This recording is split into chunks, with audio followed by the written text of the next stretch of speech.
Sim Kern to the Radical Futures podcast. Really honored to have you. I wanted to start by thanking you first for the tireless work you've been doing for the cause of Palestinian liberation as a writer and activist, but then also as an educator who wants to explain, decenter, dismantle settler colonialism, Zionism, Israeli apartheid. Really important at this time, even as it feels quite futile. You have written speculative fiction focused on environment and climate justice, have 3 novels and a collection of short stories under your belt. And you're very active in the online space and have been using your influence and 500,000 followers to try to turn the tide against the genocide of Palestinians ongoing as we speak. And your book, Genocide Bad, Notes on Palestine, Jewish History, and Collective Liberation, just came out with Interlink Books, a brilliant Palestinian publisher, the only ones in the US, and has already climbed bestseller lists. So massive congratulations. This is amazing. How do you feel? I'm glad that I was able to deliver a win for Interlink Books, which, like you said, Yeah. this was this wonderful family-owned press. I love them. I'm glad that my book will be supporting more Palestinian publishing, and I'm glad that the book has found a readership, and that there are, uh, thousands of copies out there floating around, people reading it, people posting about it. That's really exciting because I took everything that I've learned about combating Zionist propaganda and put it in this book. But like you also, I mean, it's hard to feel joyous or celebratory I in know. such dark times, so it's a Yeah. lot of. Yeah. I mean, we're living like these double schizophrenic lives, all of us. It's just strange. Even eating feels like, Yeah. you feel guilty, all these kinds of things. So of course I understand, but of course it's important to celebrate, and it's amazing that it's getting out there. It's really captivating. I like all the sort of memoir elements, your journey. And to me, it felt like a sort of quite important decolonize your Jewishness type of project. And I think you spent a considerable amount of time thinking about and unpacking your positionality as someone who's Jewish, white presenting, queer, and anti Zionist. And you also qualify that you've never been to Palestine, but deeply support the Palestinian people and Palestinian liberation, and so against the ongoing genocide. And you even use the word reluctant. You say you became a reluctant influencer for a free Palestine. So, do you want to talk about why your identity is a fraught place to organize for and speak out for Palestine? First of all, no one needs qualifications to speak out against genocide. All you need is to be a human being who believes in human rights. And I Hmm. think that the idea that you have to meet some list of qualifications in order to weigh in and have an opinion on Palestine is such a Zionist construct, and it just protects Israel. So yeah, it's funny, some of the 1-star reviews this book has gotten, where people on like Oh, Goodreads or whatever like proudly brag they have not read it. oh But my they'll God. read the first page and they'll say, Sim hasn't even been to Palestine. Well, I said that on the first page on purpose. Like, Yeah. that's the premise, is like, why is my identity as a US Jew dragged into this? I have nothing to do with this region, but Israel insists that I do have a special right to Palestine, that Palestinians who've actually lived on that land, or their parents or grandparents lived on that land for tens of generations, don't have. And Mhm. this special right that Israel says that I have, this birthright, is racial. It's a system of racial apartheid, because they Yeah. think that there's a Jewish race, which also I deconstruct that whole idea in the book. Yeah. Um, but they use this idea that there's a Jewish race, and it's just white supremacy repackaged as Jewish supremacy, as Norman Finkelstein is always insisting we Yeah. use that term. Yeah. Yeah. No, he's right. Um, it did make me start thinking. So I'm going to kind of work through some of my ambivalence. So I was born and brought up in India. Then I came to the US. I've been living in the US for a long time, though not right at this moment. And, you know, I grew up culturally Hindu, like my parents are Hindu, and we have an incredible Hindutva movement and a super fascist government. And I would argue there's a slow genocide of Muslims happening there. And I think, I used to sort of enjoy kind of cultural Hinduness, Diwali or whatever. And I have started to kind of reject it, or I feel like asserting that, even if I want to speak against it, effaces Muslimness, or even Mhm. like the caste issues or something like that. So I think when it's oppositional identities like that, or like, I don't know if you remember all the fuss when Robin DiAngelo published White Fragility, and it's a great book, and lots of Black scholars, thinkers, said that it's a great book. But this is something about the ways in which whites are oppressing Black people, and then the white person takes a stand, or a Hindu person is oppressing a Muslim person. So it's like there is this oppositional identities, I think, is what Mm. I'm trying to say. And so I feel like, do you think the more one asserts Jewishness, even if it's a deconstructed, decentered, ferociously anti-Zionist Jewishness, is it effacing Palestinianness? Is it erasing? Is it possible to engage? You know what I mean? No, I mean, I don't think so. Certainly in the case of, I mean, Judaism has been around for thousands of years, at least Mhm. 2000. Yeah, Maybe not much longer than that, but that's another story. yeah. Ashkenazi Judaism in Europe, these were my ancestors, and they were an oppressed people. They were the racialized other within Central and Eastern Europe. They were Mhm. ghettoized. Their religion was, they just tried to be stamped out often by Christians, not just during the Holocaust, but throughout the medieval and the early modern period. So, I white supremacy sort of exists to erase all cultural distinctions. And Yeah, so I think that continuing to hold on to some of your like ancestral heritage and stuff yeah. is a form of resisting white supremacy. But there are certainly many, many ways that Mhm. Judaism has been, and everybody's faith traditions and ethnicities and heritages have been commodified under capitalism and get weaponized Mhm. against others. And so certainly there are many ways, um and I have a good friend who's from an indigenous faith minority in India, and like has talked to me a little. I have a little context about the Hindu supremacy stuff. There's ways in which Hinduism has been weaponized against Muslims and other indigenous like faith Absolutely. traditions in India. And there's ways in which Judaism obviously is being weaponized against Palestinians. Mhm. Um, and that was not the case for most of Jewish history, but it's certainly the case now. Um, so for me, I mean, I can't tell anyone like blanket, like, here's how to feel Yeah. about your weird traditions and stuff. But I think I can just speak for myself. Like I talk about in the book, one thing that's been really difficult to me is just seeing the Star of David, the Magen Yeah. David. It looks like a hate symbol to me now, and I'm Jewish, and I got rid of my menorah that had a Star of David on it because Israel has made it so synonymous with genocide. I I mean, to know. the extent that soldiers have carved it into the flesh I know. of Palestinian people's face. I mean, this is now a hate symbol. Yeah. And it's like, and they did it with the swastika too, which is both a Mhm. Navajo symbol and an ancient Buddhist symbol.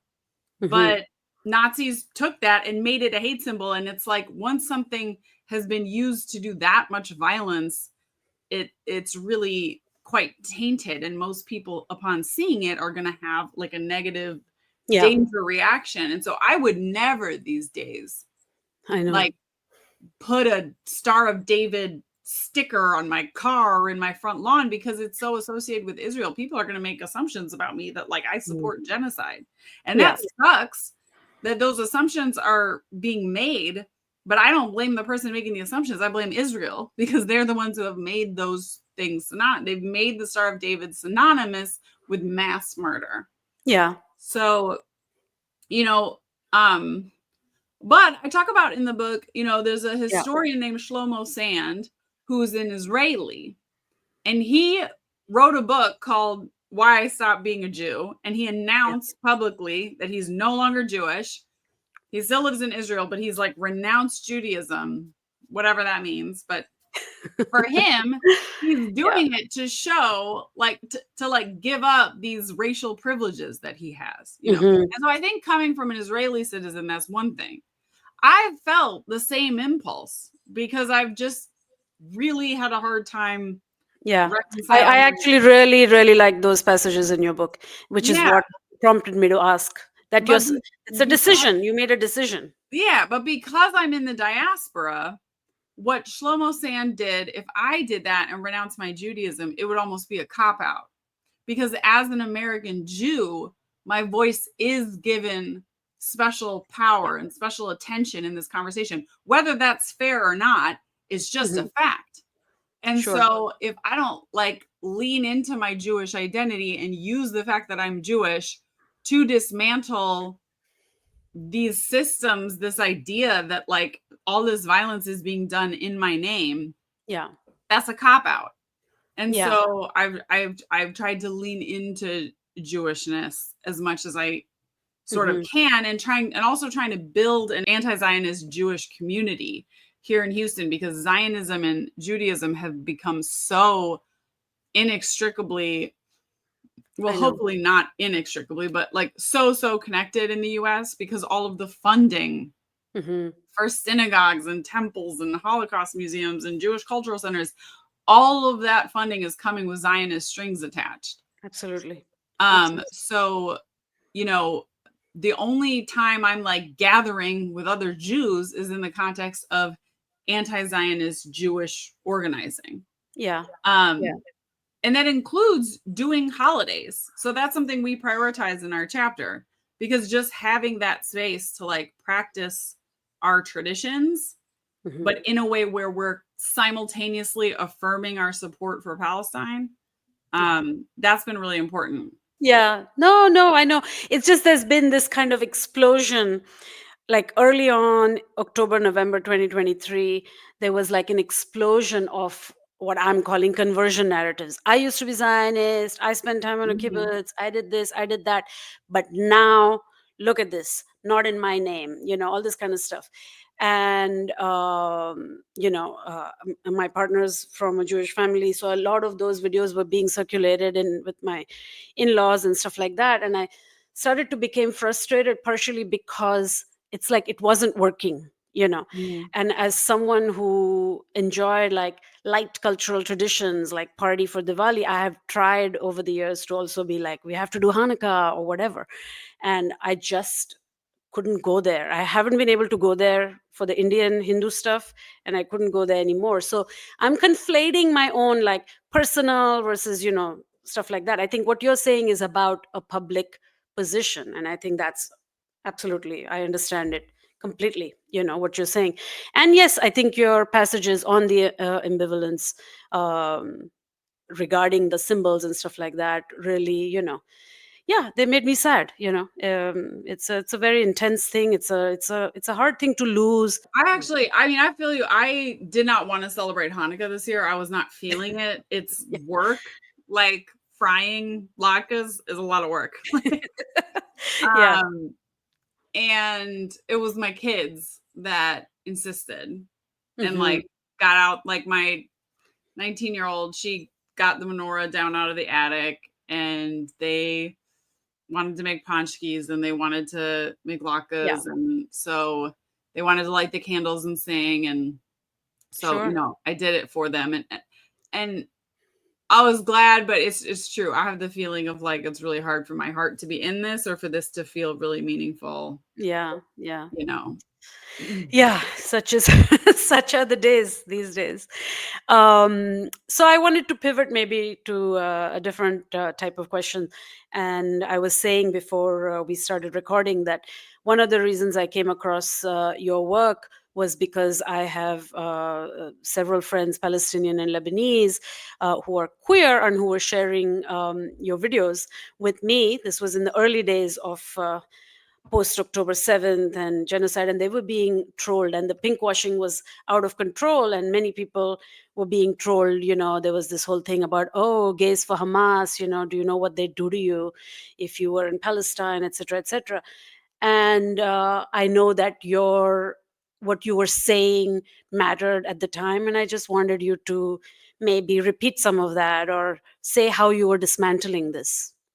Sure. So let's see, there's 4 bullshit points I talk about in my book behind Israeli pinkwashing. So the first is the idea that even if a place is really anti-queer, that people there then deserve to get genocided somehow. Like, whether or not the political views, the values, the morals of a given people has no bearing on whether or not they deserve to get genocided. No one deserves to get genocided, period. Yeah.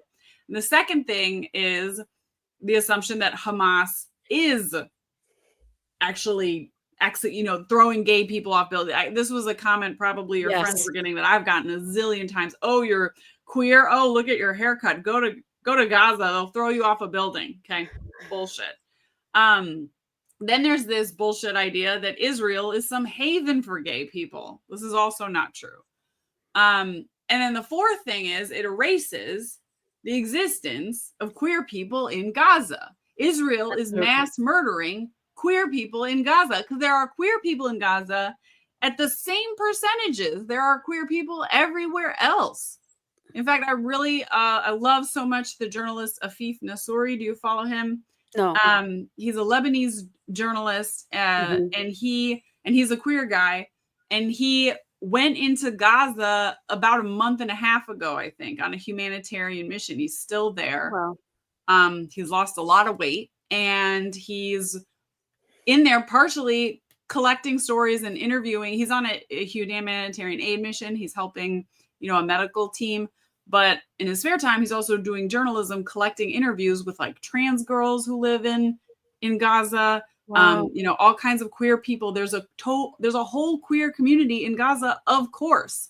Yeah. Of course there is. There is one everywhere. And Sure. they're being mass murdered at the same time as everyone else. Israel does not have bombs that are smart enough to only kill straight people. Their bullets do not only kill straight people.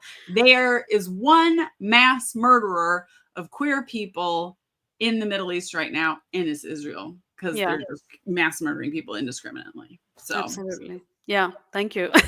Those are my 4 points. Yeah. Love it. And you can read them with all the details and citations and notes in the book. Yeah. There's you say you talk about growing up Jewish, experiencing anti-Jewish hate. I'm not going to say anti-Semitism right now because you schooled us a lot on that. All of these things, and you speak about the connection between your understanding of global warming, climate justice, and like the apocalypse that's coming, and understanding Palestine and things like that. But what was interesting to me is I have a very dear friend who grew up super religious, Jewish guy, very indoctrinated into Israeli Zionist ideologies, lived there, did all the stuff. And then when he was about 18 or 19, became super radicalized and totally pro-Palestinian. Like suddenly the curtain just opened for him. And he says it's because coming out as queer, coming out as gay, somehow also made him confront the Zionism and all this indoctrination. Like there was some connection between the two. And I don't know if I missed that in your case, but I feel like I wondered if that was something you found, or was it not quite that way? I think they are. Everything's connected, right? Yeah. And like I said, white supremacy is one of those things that gets its little hands into everything. And so unlearning the propaganda that we're all raised with, which is such a lifelong project, Absolutely. unlearning the capitalist propaganda, the white supremacist propaganda, the cis heteronormative patriarchal misogynistic propaganda. These Mhm. things can lead you to, you start pulling at one thread and the whole sweater starts to unravel, Truly. So yeah, I think I'm just someone who was always very, I've been unraveling those threads, I think, for a long time. And for me, it started with the environment, with climate. When I talk about when I was in 8th grade, I just had this like big realizing awakening. And this was in 1999. So before talking about climate change was really mainstream. But I just realized, like, oh my God, the whole planet is going to be fucked. Like, we're going to cook. We I need to know. figure this out. And none of the adults in my life were talking about it. So that was my entry point to Mm, realizing that the whole global system is incredibly fucked up and a bad idea and going to kill us all. yeah. Um, and eventually that led me to question these other things. And eventually, my environmentalism led me to realize how much racial supremacy and environmental racism and racial justice is wrapped up in Mhm. climate, and indigenous rights and indigenous stewardship is essential to, realizing other ways of being that aren't so destructive to the climate and all these things. And then decolonizing, and then um, learning about the history of colonization. You learn about like why is Yeah. there's other cultures where like everyone isn't just man woman, like Sure. this is also an apparatus of white supremacy. So yeah, I think probably my queer awakening and my anti-Zionist awakening, both of those things happened in like my late 20s, early 30s. Mhm. Yeah. So yeah, I mean, they Yeah. coincided in time for sure. Yeah, Yeah. yeah, yeah. No, that's interesting. Some of the stuff you were saying before about the pink washing and Israel as a haven, or the way one thinks of like the West as a haven for um, gay folks, queer folk, and then this sort of Muslim backward places elsewhere that are just not, and generally they are the Muslim ones. There isn't that much focus. Yes, we know, lots of Christian countries are horribly homophobic, queerphobic, and so on, but there is a special place reserved for calling out Muslims. And it got me thinking a little bit about how you were thinking about sort of anti-Muslim hatred in your book. So my entire coming of age or radicalizing of my mind or decolonizing attempts of my mind started post 9/11. I mean, I was in New York City, and then the war on terror, and I just started my PhD, and all of this stuff now, like this campus protest, surveillance, canceling, doxing, all that stuff was full on for a long time, and it felt like a global terror campaign against Muslims. And I read, as Muslim people don't know what I may be, if I'm actually Hindu or whatever. And so that was my first experience feeling like the fright of this. And then, like, I think with the Obama years, I think the focus in the US was on anti-racism movement for Black lives, and the anti-Muslim stuff kind of fell to the wayside, and then came back into focus again with Trump and his Muslim ban and all that kind of stuff. And now it's like reached, like, I don't even know. I don't have words to describe what level. And I know the word Islamophobia is so, it's so trite or inadequate, but that's the word we have. But I feel like there's a, I would use I yeah, would use anti-Muslim hate or anti-Arab hate, yeah, because yeah, also not the same thing.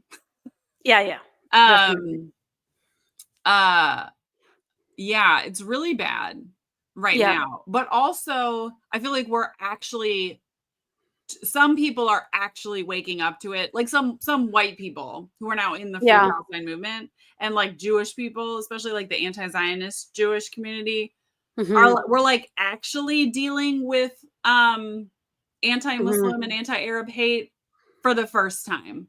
hmm. You know what I mean? So at the same time, it's at the worst it's ever been, but also I don't know if we've taken it as seriously.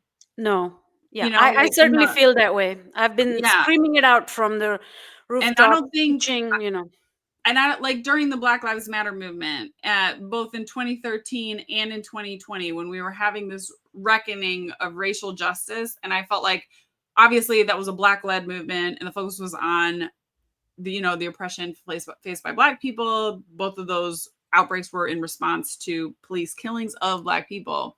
But Mhm. during that time, I feel like there was a lot of conversation in the social media space, in the political space, also about other forms of, also anti-racism, focusing on Asian people, Latinx people, all these different groups. And I feel like we have done some learning on those things. I don't think anyone realized. I don't think nationally we were really having the conversation about anti-Arab hate and anti-Muslim hate during those Yeah, moments. yeah. Not in a big way, not nationally, not seriously. And I don't think we I were don't think we're aware. there yet, are we? We're not quite there Well, I still. think the people in this movement are, Okay. but I Yeah. I don't think culture as a whole is taking seriously just how awful it is. And I think we started to, like, at the start of all this, like back in October 2023, November, I remember seeing some of that conversation starting to happen, and Mhm. people were showing like I saw clips of SNL when the US invaded Iraq, and clips of SNL from when the US invaded Afghanistan, and these like horrifically racist skits that Yeah. were so horrifically racist against Mhm. um Arab people, and just cheering on the invasion and their death and the ensuing. It looked like the kind of propaganda you see in Israel, about Palestinians. It was disgusting. And so but we haven't reckoned with it. We haven't for sure reckoned with just how deep and obviously extremely dangerous Mhm. and violent anti-Muslim and anti-Arab hate in the US is. Yeah, yeah, and it really I really feel the weight of wanting to somehow push that further. Yeah. I don't know. And now we are blocked, of course, by all the sort of everything is anti Semitic thing, which, yes, I see through it, but it seems like such a bulwark to push through and gets worse and worse. I mean, just last week, with this kid at NYU gives the speech and And what they're a not giving his beautiful, diploma. Beautiful heroic, speech. and understated speech. Absolutely. Literally. I mean, I recognize horrible things are happening in Gaza. That was it. And Yeah, they're yeah. revoking his diploma. Shameful. Because of personal opinion. Yeah. Oh, What? It's ridiculous. So yeah, so it's like, nothing now can be said or something. Though of course there's also an extraordinary opening up and a tide turning and that feeling as well. So it's a real mix of crazy things. To kind of pivot from that, I think I relate a lot to your work as an educator. I've been a professor for many years, college, but I'm always curious how people do school, how it functions within the school level. And you've taught middle school for a while, and then one of the things I think you try to do is make knowledge accessible through videos, like you did with Rashid Khalidi's book. Pulled out, teased out all the chapters in different videos and things like that. So I really appreciate this work, and I think it's like supremely important. And I come at it, of course, as an academic who just feels absolutely against like the journal articles or those kind of academic publications that 1.5 people read or whatever, and only read the first page, and you have to pay $1 million for it. So I think this is super important. uh, I think what I'm trying to get at is like you write books and then you do this online education stuff. Both mm, are two modes with a similar agenda. How do you what difference do you observe in the two modes? What is the sort of mm. difference in audience, or how does it operate? Yeah. Well, for both, both are really important means of communicating right now. You know, we're doing counter propaganda and we're going up against billions and billions of dollars in propaganda from elite interests. And what we have on our side is truth, truth and morality, like basic human decency. And they just have so much money and control. So how do you get that message across to as many people as possible is what, you know, I'm constantly thinking about. And the difference between the book and the social media is obviously like the social media is very short term, it's very responsive, you know, so you can, something happens in the news, you can respond to it right away. They put out a piece of propaganda, you can, you know, put it there. They're trying to spin events one way, you can get out in front of it like that. But it's also ephemeral, you know, so it's good to be able to react like that, but it's also ephemeral. It's going to go away, right? Like people will see the video for a couple of days and then the algorithm stops showing it to anybody. Really, you have like 24 hours. Like 90% of your views are going to come in that first 24 hours, unless it's a video that really goes viral. So it's just, you know, it ends up being swept away. And so that's why I was really grateful for the opportunity to work on this book, for Hannah Mushabek, my editor, coming to me with this idea, because I think she had the foresight. You know, I had spent an entire year by the time I started writing this book. I spent an entire year making educational videos about Palestine. And those are all now way just swept away in the ocean waves of internet content.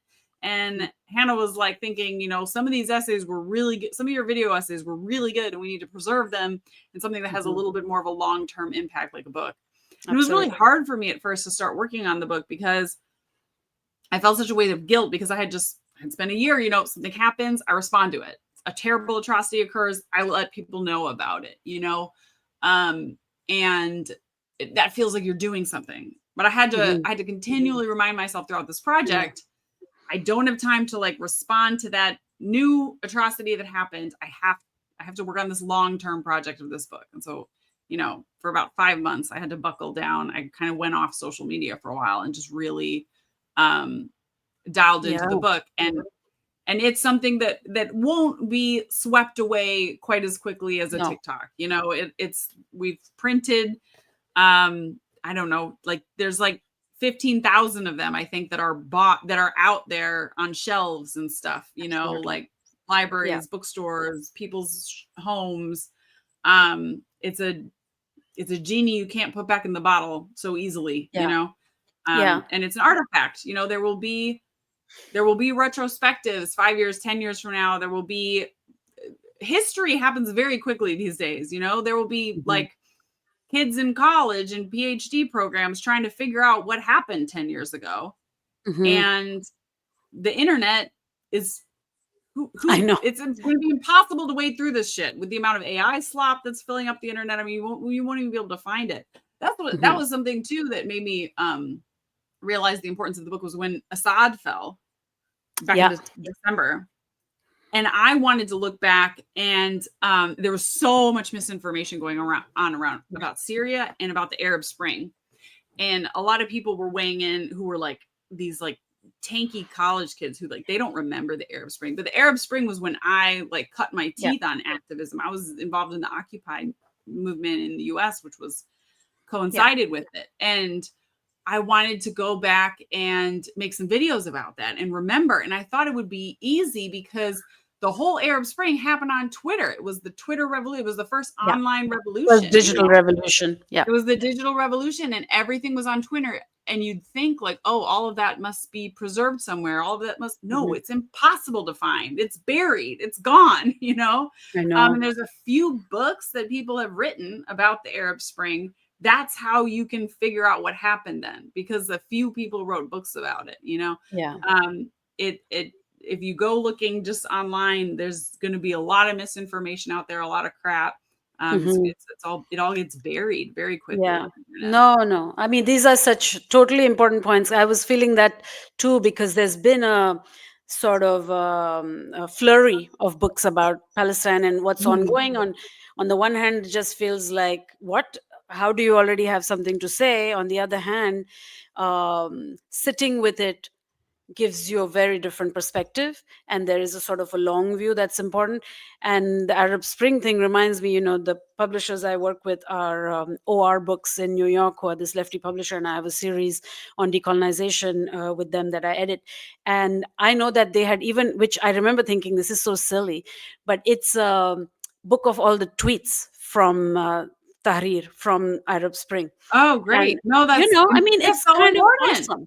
No, Yeah, literally, yeah. yeah, yeah, yeah. You have No, to take what's on the internet. If you want to save it, you got to take what's on the internet and put it in a book, because the internet I is the know. ocean. It's like trying to save a bottle of water that has been tossed out in the ocean. That's a tweet is a bottle of water you threw in the ocean. Like, how are you going to find it again?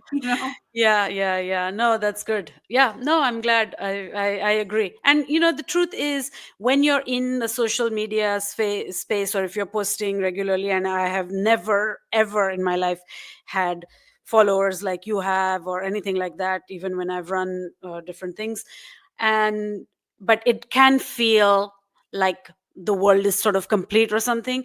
But actually, there are so many people who are just not, even not seeing even the images of Gaza Mm, that we're seeing right now, or know the things that you refer to, or like the Hind Rajab or whatever. I mean, I know family members who have no idea, and they've just mhm, do not go on social media. And we also have a young generation that are very much on, and then there's some that are staunchly offline too. So mm. it's good to have, like, the book. People can't oppose a book at the end of the day. You just have to, especially if it's assigned and stuff. So yeah, that's pretty great. You were sharing stories in your book about teaching middle school, and you said at that time you wanted to kind of you taught students about the Holocaust, and to ensure that they would grasp, like, the never again, things like that. And then you said somehow you would change that. You would teach things differently Mhm. now. And I guess related to that is, like, this idea about how much the Holocaust is seared into the American imagination, like the popular imagination, like whether we're talking Oscar winning movies, like two, three, four, five of them every year, or every book club that I know liberal Jews are part of. They're just only reading, like, all these books about the Second World War and somebody escaping, all this Yeah. kind of stuff. So it's like the popularization of this memory is so acute. And then when you said I would teach things differently, I, like, how does one pierce that? How would you? So the How? ways I would teach it differently. So I taught the Holocaust very much as like I was taught it, which was which is in a way that serves Zionism, Hmm. which is a narrative that the Holocaust, first of all, is the only genocide in history you really need to know about. I It is know. the most important genocide in history. It was the worst genocide in history. Yeah. These are factually false. It The was also the genocide, end of history for the yeah. West. There's no Also, history after. also that it was the end of it. Oh yeah, because a lot also that's a lot of like high school history, US history courses or world history courses, they kind of peter out after World War II. They stop talking about Yeah. what happened after that, or they run out of time. um the Holocaust was also something that just happened to Jews. It was just about Jews. We really don't hear about, well, there were like 10 million victims. 6 million of them were Jews, 10 to 11. And the rest were communists. They were Yeah. arrested first. Queer people, Yeah. disabled people, Slav. Yeah. Romanis, who were Romani. right alongside us, like in all the persecution that we faced in Europe throughout our history, ever since Romanis arrived in Europe. So all those things I would teach differently. Hmm. I would teach the Holocaust in the context of other genocides. I Yeah. would teach genocide, look at all these different examples. And even if the book we read happened to be a book about the Holocaust, we would need to read other things about genocides other places. Hmm. Particularly, I think there needs to be much more focus in US education on the genocide of the Americas, in Yeah. which maybe I know. 175 million people is really hard to know, but Yeah. maybe it was 175 million. Maybe it was in the hundreds of millions of people genocided, which is an order of magnitude greater than the number of victims of the Holocaust. And yet Mhm. I've had people in the comments tell me, and this is something that I kind of used to believe too, that, oh, that wasn't a true genocide. Why the fuck Right. wasn't it true? What makes it not true? That's Yeah. racism underpinning that Mhm. idea, right? I know. The reason that we think of the Holocaust as a more true genocide compared to these hundreds of other genocides across the global South throughout colonization is because it happened in Europe to white people. And R- we're just indoctrinated to think that their lives matter more somehow, and therefore the Holocaust is more important. And Yeah. I also argue in my book that I think the reason we teach the Holocaust is the genocide we teach to kids. Yeah. And there's this whole children's book apparatus. There's 185 Yeah. books in English in the US about the Holocaust for children. So, like, Mhm. we really push teaching this genocide in particular to children. And one reason I think why is because it fits in with American propaganda, and you could, and it's told as a sort of optimistic, hopeful story, right? The way the story is told, which the past year has revealed is like total bullshit, is that this was like the genocide to end all genocides. But then America stepped up and defeat the Germans, liberated the camps, God. and then Yeah. the Jews were given Israel. That's I that. That's know. supposed to be the happy ending of the story. You know, the Jews were given Israel because whoops, our bad. We did a Yeah. genocide on you. The crucial thing you say in your book is how much the memorialization of the Holocaust and kind of keeping it burning in popular memory is funded by Zionist Oh yeah, Israeli organizations. It's really kind of, then it and suddenly all makes sense, also, you know? yeah, and that's why it's disgusting. And it's disgusting that all these Holocaust museums, which claim to be preserving all this memory and all this history in order to ensure never again, right? Hmm. In lockstep, all these Holocaust memory institutions have shut down any sort of discussion about how Palestine might be a genocide this year. They've silenced, I Shoah know. survivors that came and were going to. By the way, Shoah is kind of a fucked up term because Shoah is the term for just the Jewish Holocaust, Hmm. just the Jewish victims of the Holocaust, which again, we remember the Shoah. We have a Shoah Memorial Day. We don't, why are we excluding the other victims? Why Yeah. do we have to be like our Jewish victims are special and we have a whole separate word just for the Jews who were killed? Yeah. Yeah. It's Yeah. this Jewish exceptionalism. And yeah, and every single like non-Jewish entity that watches out for genocide, things like the Human Rights Watch and Amnesty and the UN and the ICC, like all of these other institutions that aren't Jewish are unanimously saying what's happening in Gaza Yeah. is a genocide. They're putting out all the red flags, all the warnings. But the Holocaust museums are not. And that's because they are completely funded by Zionism. They Hmm. receive millions and millions of dollars from the Israeli government, from Zionist um, private donors, political action groups, Hmm. things like APAC. And that's who holds their purse strings. And so Yeah. they don't really exist to prevent genocide in the future. They exist to Yeah. drive support for Israel and its settler colonialism. And that's pretty Yeah. gross. That's a pretty It's gross thing. It's funny because I know you're saying this is how it started in the US and stuff like that. I was also taught it like that in India, which is Mm. just, of course, colonial supremacy or whatever, it's a colonial style of education. I was also taught it as the only grave event of history, Mhm. despite years of also learning about the Indians struggling to throw the British out of the country. And the word Holocaust for me only meant this. until Mike Davis's book, Late Victorian Holocaust, which talks about the famines in the late 19th century that were all famines are man-made, right? Yeah.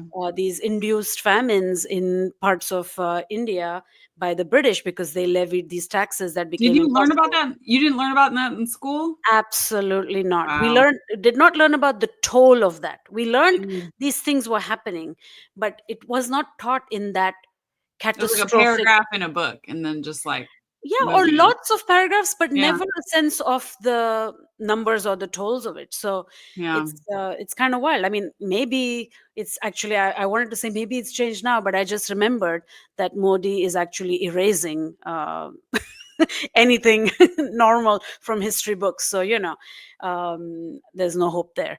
But yeah, so yeah, it's true, and I think teaching in a comparative way or deconstructing the words itself already takes us to Yeah, so this many better idea that you places. can't compare the Holocaust. It's so obviously I believed it for a really long time and I abided by that. I was Mhm. very cautious about saying, "Oh, this is like the Holocaust. This is like Nazis." There was such a social taboo on doing that I bought into for a really until probably sometime in the past year Mhm. that it's just become so obvious. No, you need to compare Yeah. histories to learn from them, right?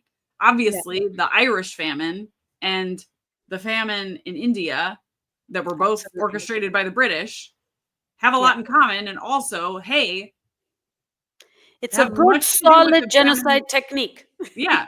And have much Famine. to do with the famine happening today in Gaza, obviously. Absolutely.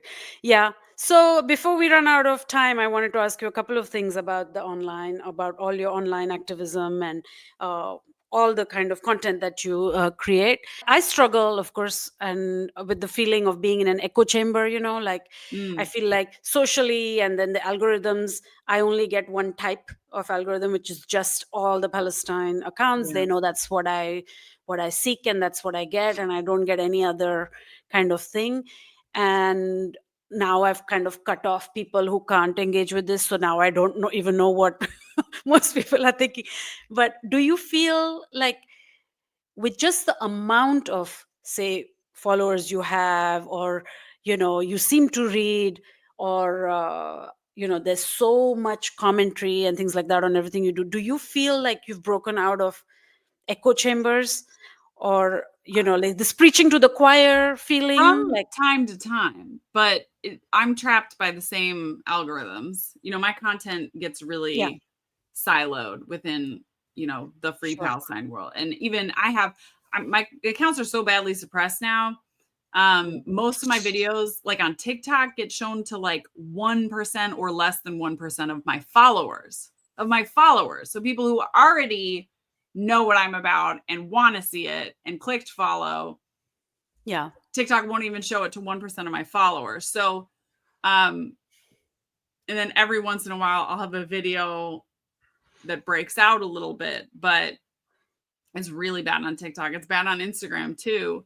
Uh, Hmm. on Instagram, my follower count seems to be capped, and so I get like dozens of notifications or 100 notifications of new followers every single day. But then they'll drop old followers, and I'll have people telling me I followed you What? after I was following you, and somehow I stopped following you. Wow. I seem to be capped, and so every day I get notifications. I got like 100 new followers, but my follower count never goes up. Oh Um, my and God. Instagram's better about showing my videos to my followers, Hmm. but not like my first video that I made went 20 million views.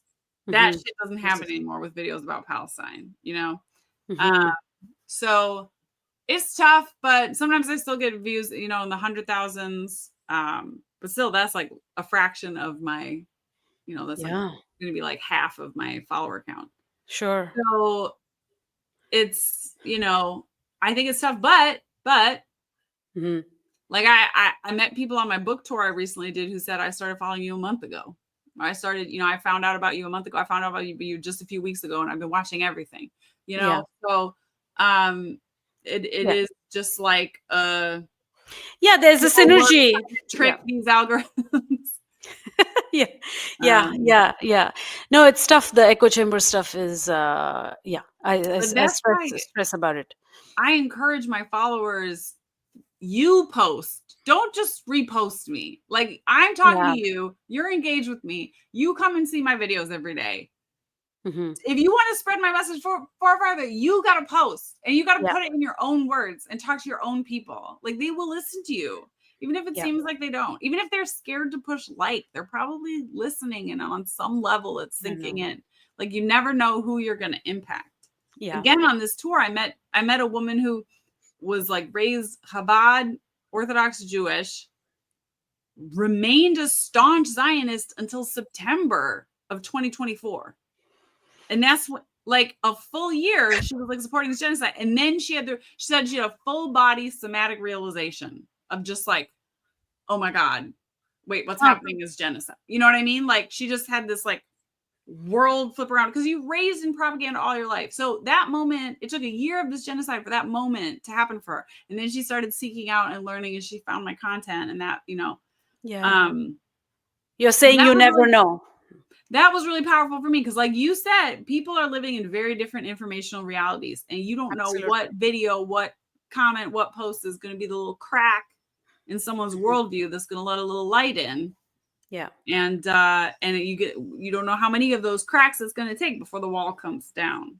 Yeah. So I mean, mainstream media is just so bought. It's just, oh it's yeah, beyond, it's like there's yeah. just no words anymore, even now, Um, Final question. So, I think it feels like very, with this kind of trolling and this sort of big following, it must kind of have a kind of impact. I've experienced this one time in my life when Kamala Harris was sworn in as vice president, and I made some comment, something about, people were saying she should be swearing in on the Hindu on the Hindu holy text, the Gita, and not not the Bible. And I made like a stupid joke comment, and then it kind of turned into a video.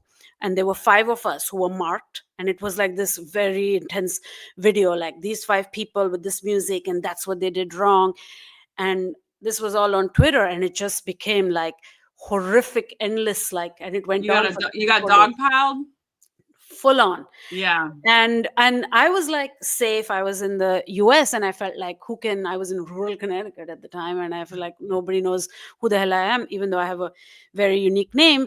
But then somebody scared me, and they said, they can get to your parents who do live in India, and this is like, these are violent, grotesque people. So, so then I got some panic, and then it passed. I mean, it was a cycle of like 3 4 days of acute yeah. anxiety, this, that. But like, you're doing this again and again and again and again, and this is happening to you constantly. And especially, as you say in the book, because you identify as Jewish, it's a bigger poke. So how do you like take care of yourself? Like, how do you manage this?